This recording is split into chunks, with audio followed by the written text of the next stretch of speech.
Hello, everyone. My theory is labeling theory. So, why do people offend? Well, labeling theory argues that crime isn't just about what people do, but how others react to them. When someone is labeled delinquent or criminal, troublemaker, that label can become part of their identity. Over time, they may start to see themselves the way others see them and act accordingly.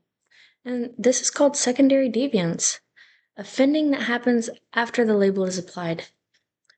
Bernberg and Krohn in 2003 found that official labeling in adolescents, like being processed by the justice system, increased later criminal behavior, partly because it changed peer groups and opportunities, so the label itself helps create more crime.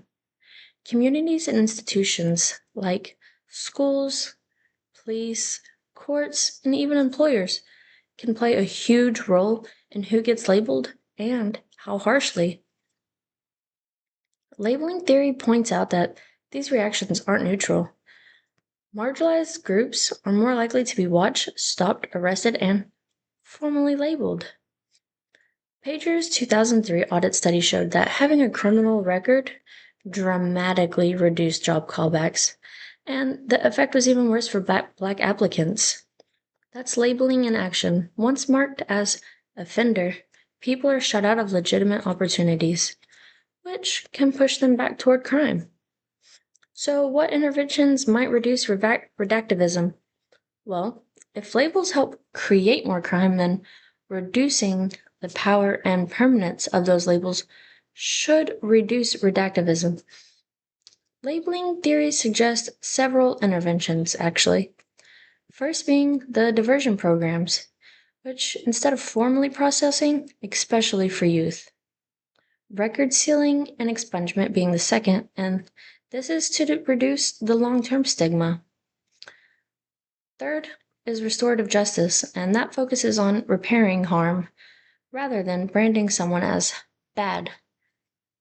Fourth is the reentry support, and this gives real access to jobs, housing, and education. Cherkos, Barrick, Bells, and Bontrager in 2007 found that people formally adjudicated as convicted felons were more likely to reoffend than similar people who were not formally labeled, supporting the idea that official labels increase redactivism. Overall, labeling theory explains crime as a social process. People offend more when they are publicly marked, excluded, and treated as if change isn't possible. Thank you.